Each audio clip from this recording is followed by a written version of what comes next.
তো কালকে সারা রাত্র ঘুম হয় না বললেই চলে। দিনেও ঘুমাতে ইচ্ছে করে না, রাতেও ঘুমাতে ইচ্ছে করে না। আগে বড়দের কাছে শুনতাম তাদের নাকি ঘুম হয় না, এখন আমারই মনে হয় আমি নিজেই বড় হয়ে গেছি। তাই হোক, যত কিছু হয়ে যাক না কেন, সংসারে কাজ তো করতেই হবে। সকালবেলা ভোরে ঘুম থেকে উঠছি, উঠিয়ে আগে নাস্তা বানিয়ে নিয়েছি। আসলে আমার কেন জানি ইচ্ছে করতেছে অনেক বেশি নুডলস খাওয়ার জন্য, তাও আবার সবজি দিয়ে। তার জন্য বাসায় যা যা সবজি ছিল সবকিছু একটু একটু করে দিছি। একটু গাজর দিছি, আলু দিছি, টমেটো দিছি, কাঁচামরিচ দিছি, 4-5টা ডিম দিয়ে তারপর নুডলসটা রান্না করে নিলাম। আর এইভাবে নুডলসটা রান্না করলে কিন্তু খেতে অনেক বেশি মজা হয়। আর কোকোলা নুডলসটা আমি সবসময় এভাবেই রান্না করি। তারপর আয়নে আব্বু ঘুমিয়ে রয়েছে, ওনাকে ডাক দিয়ে উঠালাম। উঠিয়ে বললাম যে অনেক সকাল সকালই বললাম যে একটু বাইরে যাওয়ার জন্য কিছু সবজি আনার জন্য। তারপর আমি এখানে নুডলস নিয়ে নিলাম। আসলে নুডলসটা খেতে অনেক বেশি মজা হয়েছিল। আসলে ওর ভাবাকে একটু নুডলস খাইয়ে বাইরে পাঠিয়ে দিছি সবজি আনার জন্য। তারপর আমি এখানে নাস্তা খেয়ে নিলাম। নাস্তা খেয়ে সকাল সকাল রান্না বসিয়ে দিছি। এদিকে ভাত আর আলুর ডাল বসাবো, যেহেতু বাসায় গ্যাস থাকে না, এই জন্য সকালে যদি ভাতটা ডালটা বসা দেওয়া যায়, পরে আস্তে আস্তে তরকারিটা রান্না করে ফেলা যায়। আর এদিকে ওর বাবা একটা লাউ আনছে, এটা 140 টাকা দিয়ে লাউ আনছে। লাউটা দেখতে এত সুন্দর, কিন্তু ভিতরে কেটে দেখে একদম বুড়া। মানে ওকে ডেকে বললাম কি তোমার কাছ থেকে লাউটা কয় টাকা নিয়েছে, বলতেছে 140 টাকা। আমি কি 140 টাকা দিয়ে কি লাউ আনছো, দেখো তো বিসি কিসি রাখা যাবে না, আমার দাদির মতো লাউ ধরে নিয়ে। কিন্তু গ্যাস থাকে না, খুবই তাড়াতাড়ি সবগুলা কাজ করতে হবে। এর ভিতরে দেখি গ্যাস চলে গেছে,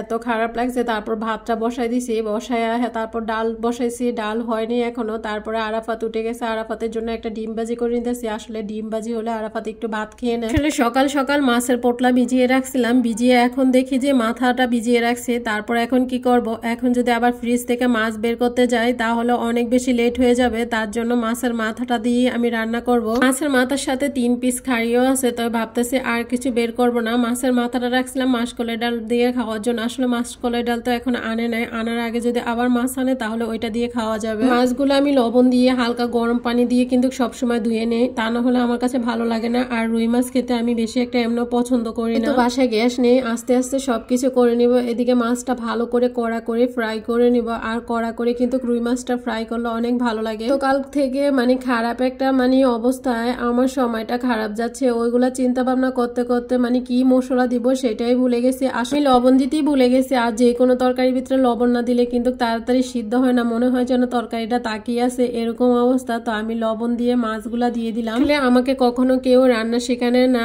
মা না শাশুড়ি। আমি এই কারণে মানে আমার ইচ্ছে মতো রান্না করি। আর বেশি প্রয়োজন যদি হতো আগে তাহলে ইউটিউব থেকে দেখতাম। এখন রান্না করতে করতে এরকম রাঁধুনি হয়ে গেছি, মানে এখন কি দিয়ে কি রান্না করলে মানে টেস্ট হবে এটা অটোমেটিক এভাবে বুঝতে পারি। আমার আত্মীয় স্বজন সবাই খেয়ে বলে অনেক বেশি ভালো হয়েছে। যাই হোক, নিজের প্রশংসা নিজে করতেছি, কিছু মনে করবেন না। আর লাউয়ের ভিতরে কিন্তু ধনিয়া পাতা না দিলে কিন্তু একদম ভালো লাগে না। আমার রান্নাটাও হয়ে গেছে। আজকের ভিডিওটা এখানেই শেষ করতেছি। সবাই অনেক বেশি ভালো থাকবেন, সুস্থ থাকবেন। আল্লাহ হাফেজ।